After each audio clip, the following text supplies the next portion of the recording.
I'm Ann Carmichael with LILA, Louisiana's nonprofit resource for FAFSA completion and college access. And I'm going to be presenting on the college financial aid process. Because college can be expensive, it is time to start preparing for those costs, which are going to include equipment, books and supplies, personal expenses, room and board, and tuition and fees. Most often when you're doing your college search, you will see listed on their websites the cost of tuition. And it's just good to know that there are some additional items included in the entire cost of attendance. But the good news is that financial aid is available from the U.S. Department of Education, the state of Louisiana, your college or career school, and then nonprofit and private organizations like LILA. Now, there are three types of student financial aid. There's free money, borrowed money, and earned money. Types of federal student aid include the federal Pell Grant, the federal Supplemental Education Opportunity Grant, the Teacher Educational Assistance for College and Higher Education Grant, the Iraq and Afghanistan Service Grant, Federal Work Study, and direct subsidized, unsubsidized, and PLUS loans. The federal grant family includes Pell Grants for undergraduates with financial need, FSEOGs for undergraduates with exceptional financial need, service grants for students of military parents who died defending the country following 9/11, and teach grants for students pursuing a teaching career. The Federal Work Study program provides part-time jobs to help the student pay for his education expenses. So when you answer yes on the FAFSA to Federal Work Study, the Financial Aid Office will consider you for available jobs on their campus. Any earnings that you make from those jobs should be used to pay your college expenses. Now, these jobs look great on your first professional resume. So if you're going to a four-year college and you accept a federal work study job, say it's in the financial aid office, that's 4 years of professional work study to report on that resume.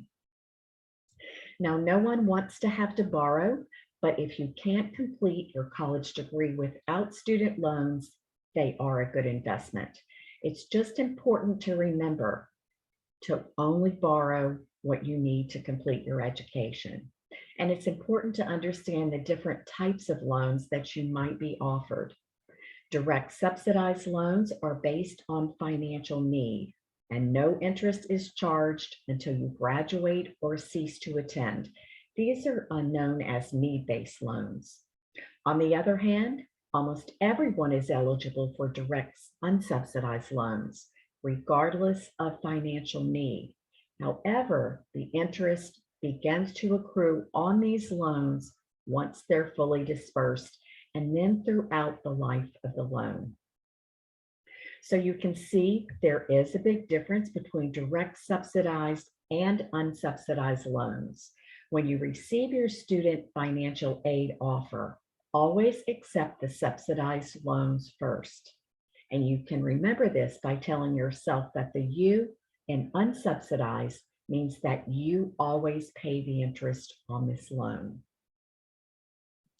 If you do make the decision to accept loans, you always want to accept the federal student loans first, because payments aren't due until you graduate or cease to attend. The interest rate is fixed at a lower rate and no credit check is required. These loans are in the student's name only. With the private loans, some lenders are going to ask that you begin making payments while you're still in school. The interest rate might be variable and often it's much higher, and they almost always require a cosigner. Students and families, make sure that you're doing your research before selecting a private loan lender. Student financial aid can be used at four-year public and private colleges, community colleges, career and technical schools, for part-time classes, and then to take online courses as well. All federal student aid and most institutional and private aid is contingent upon completion of the free application for federal student aid, or the FAFSA, which launches on October 1st of every year. Student financial aid is awarded on a first-come, first-served basis, so you want to submit your FAFSA as soon as possible. And remember to pay close attention to and meet all of the FAFSA deadlines set forth by your colleges, state government, federal student aid, and check with your high school counselor. She might have a FAFSA deadline to meet your graduation requirement. Now, to be eligible for federal student aid, the student must be one of the following: a U.S. citizen or U.S. national, have a green card, or have an arrival departure record, or a battered immigrant status, or have a T visa. If his parents do not fall within one of these categories, a dependent student can still complete and submit the FAFSA, but they will enter zeros anywhere a parent Social Security number is requested. Remember that only those with a valid Social Security card can create an FSA ID and electronically sign the FAFSA. All others should print a signature page, sign, and mail to the address provided. You want to begin the FAFSA process by collecting all of the documents needed to complete this form, and by doing so, it should take no longer than 30 to 45 minutes to complete and submit your FAFSA. Those documents include the student and parents' Social Security cards, because you must report your name and number exactly as printed on your most recent card. The student and parents' 2020 federal income tax returns, if you filed one. Now, if you don't have a copy of this return, now is a good time to contact your tax preparer for a duplicate copy. You'll need the student and parents' 2020 W-2s, because there's information on this form that might not be found on your federal tax return. And then bank statements and records of investments, because you must report the balances of these accounts as of the date you submit the FAFSA. You'll want to begin the process by creating your federal student aid ID. This is going to allow the student and parents to identify themselves electronically when accessing federal student aid websites, such as the FAFSA. The FSA ID will consist of a username and a password that each of you create, and should only reflect your personal information. Each student and one of his parents should provide his or her personal information to create an FSA ID.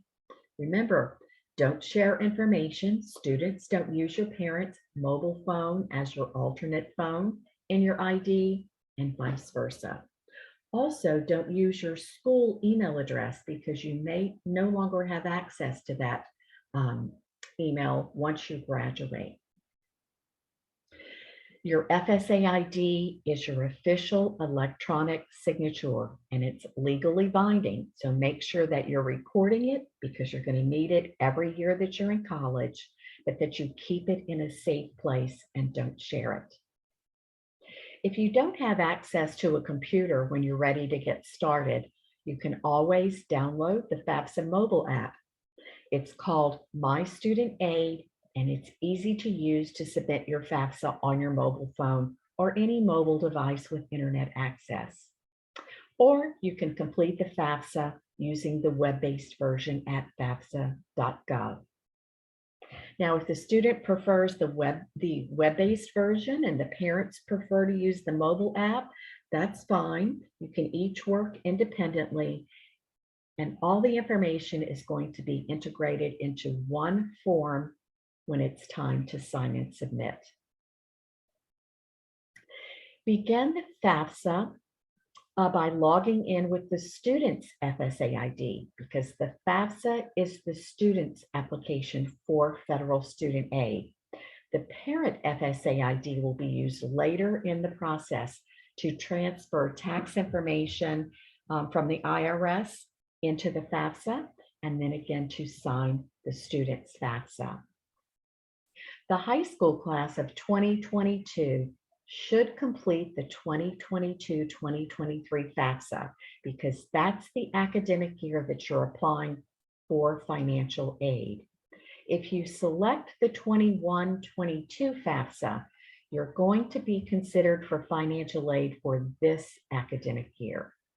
Now, Louisiana public school seniors must complete the 2022-23 FAFSA to meet your graduation requirement.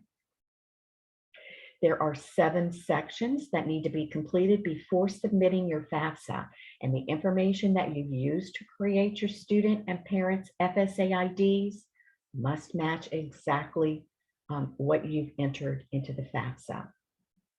If not, you're going to have trouble signing and submitting your FAFSA. This means that the name, social security number, date of birth, email address, phone number must be exactly as you entered in the FSA ID. The sections include the student demographics, where the student will be asked to report his social security number, name, date of birth, email address, home address, residency status, and gender. The school selection section,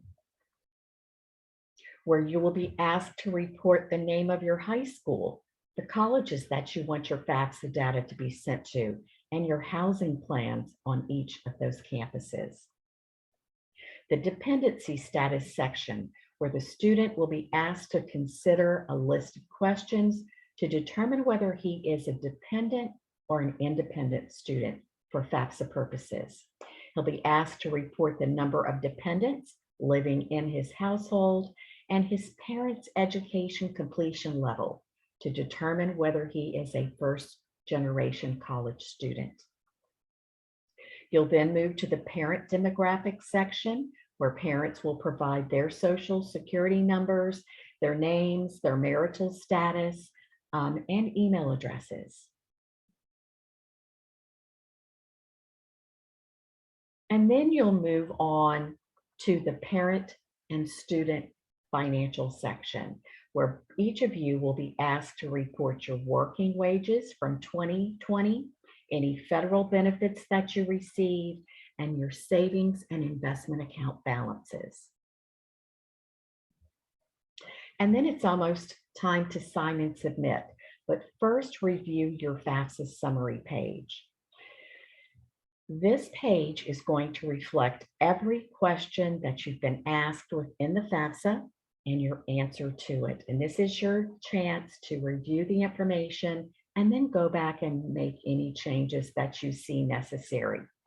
It also ensures that the financial aid office receives accurate information so they can process your financial aid timely. Next, it's going to be time to sign and submit your FAFSA. You'll see that one parent and the student must sign the FAFSA before it's submitted. If you submit your FAFSA without your signatures, it's going to be marked incomplete and you're going to eventually have to go back in and sign. If you have 2 parents listed on the FAFSA, the one who created the FSA ID, of course, is the one who needs to sign. Now, as you're moving through the FAFSA, you're going to see a question mark beside each question. If you want a more detailed description, click on that question mark. Or Click on the hyperlinks that are provided that might give you an idea of some legal and financial aid terms that you may not have heard of before. You can call Federal Student Aid for help, or you can contact me on Leela's FAFSA helpline, and I'll provide that information to you toward the end of the presentation. Only the colleges that you list on the FAFSA in the school selection section are going to consider you for student financial aid. So add all of the schools that you're considering, even if you haven't completed the admissions applications yet, because the college will hold on to your FAFSA data until you've been admitted, and then they will begin to work on your financial aid offer. To determine whether a student is dependent or independent for FAFSA purposes, he'll be asked to consider these questions. Will you be 24 or older by January 1st of the school year for which you're applying for financial aid? Are you married or separated but not divorced? Will you be working on a graduate degree? Do you have children or other dependents other than your children or a spouse who receive more than half of their support from you? Are you currently serving on active duty in the U.S. Armed Forces for purposes other than training? Are you a veteran of the U.S. Armed Forces? At any time since you turned 13, were both of your parents deceased? Were you in foster care, or were you a ward or a dependent of the court? Are you an emancipated minor, or are you in legal guardianship as determined by a court? And remember that legal custody is not always considered legal guardianship. And the last question reads, are you an unaccompanied youth who's homeless, or are you self-supporting and at risk of being homeless? Now, if you can answer yes to just one of these questions and provide a legal document supporting your claim, then you're considered an independent student and you will not be required to provide information about your parents. Now, if you are living with grandparents or other relatives or friends who are not your legal guardians and they have not legally adopted you, you still must provide information about your biological parents. Remember that these people that you are living with that have not adopted you or are not your legal guardians should never provide their information on your FAFSA. For purposes of the FAFSA, you're not considered an independent student simply because you file your own taxes or you live alone and support yourself. However, if you are in a unique situation, you can always contact your financial aid office to file an appeal. They'll work with you independently if you have a special circumstance. And then the most commonly asked question that we receive is, which parent should I list on my FAFSA?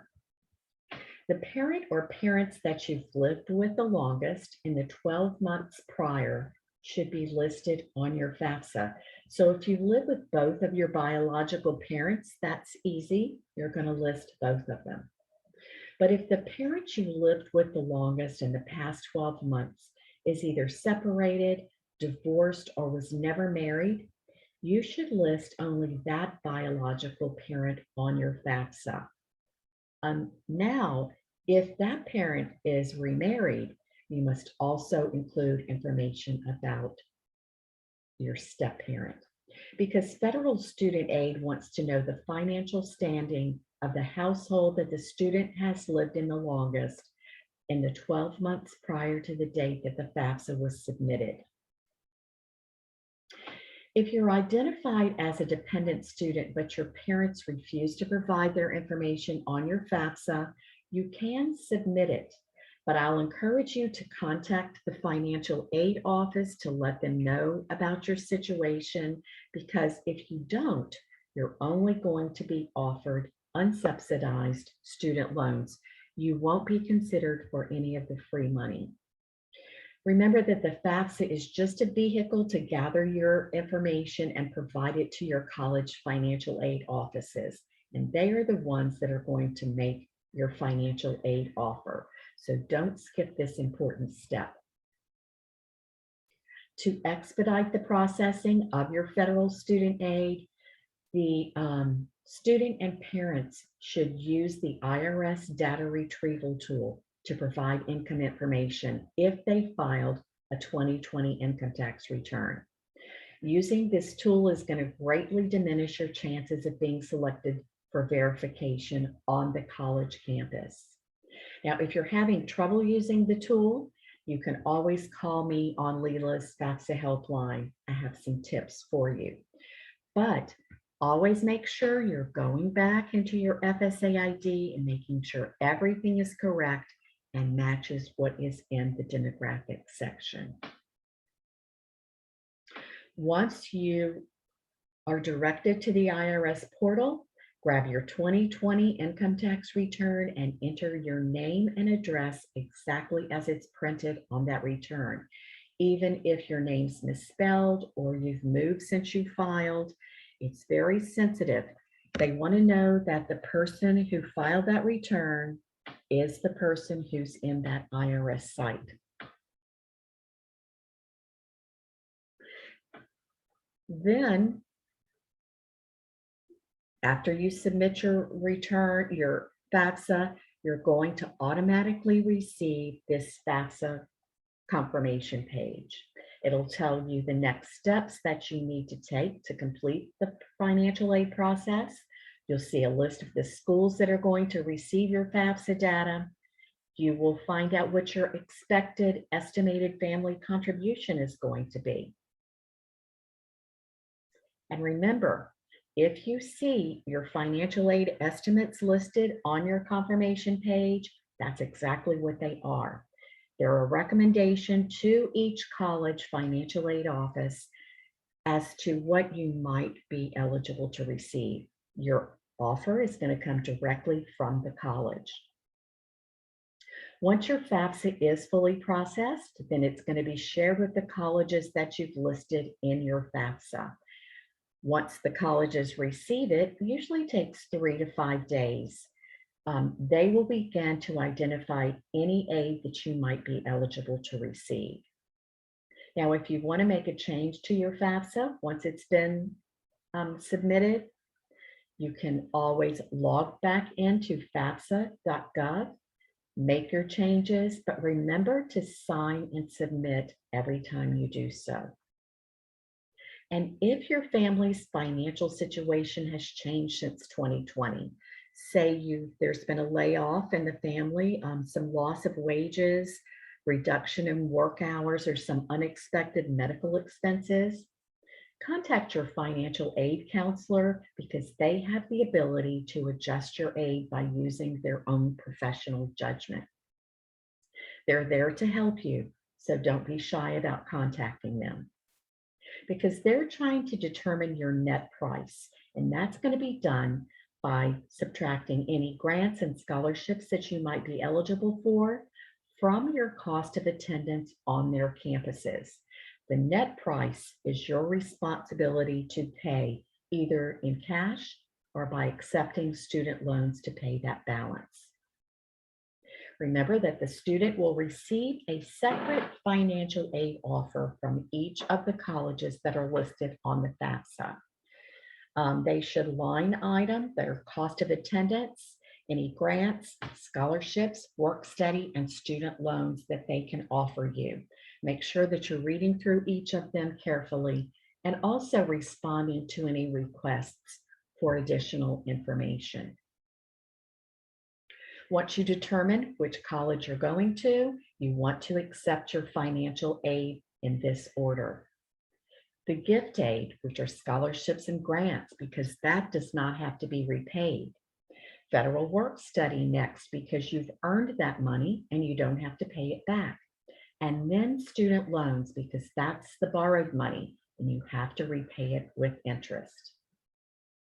Scholarships are gifts that don't have to be repaid. So make sure that you are searching for those. And there are thousands of them. And I know your counselor has a great number of scholarships that she shares with you regularly. They're offered by schools, your parents' employers, private and nonprofit organizations, religious groups. Some are merit-based. Some are based on financial need. They could cover the entire cost of your tuition or be a one-time award.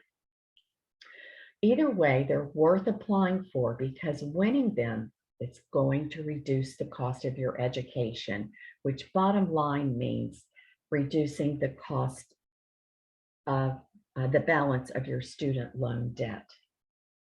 This year, Leela offers a $1,000 FAFSA completion scholarship for seniors attending a Louisiana high school and a $1,000 Choose Louisiana scholarship for students attending a college in the state of Louisiana. You can find the details and the applications for both of those at leela.org. Now, for students or parents who need additional help paying for college after accepting all scholarships, grants, federal and state aid, Leela does administer a nonprofit education loan program called Leela Choice. It's just for Louisiana residents, and you can find out more about it at leelachoice.org. And remember, you must submit a FAFSA every year that you're in college to continue receiving financial aid. I know this is a lot of information, so if you would like a copy of Leela's FAFSA completion guide for the class of 2022, it's free for all Louisiana high school seniors, and you can email me directly at carmichael@leela.org. We're always available to help you with your FAFSA or to answer any financial aid questions that you might have. So be sure that you're jotting down Leela's FAFSA helpline and my email address. I'm looking forward to working with you to help you through this process, so don't hesitate to contact me.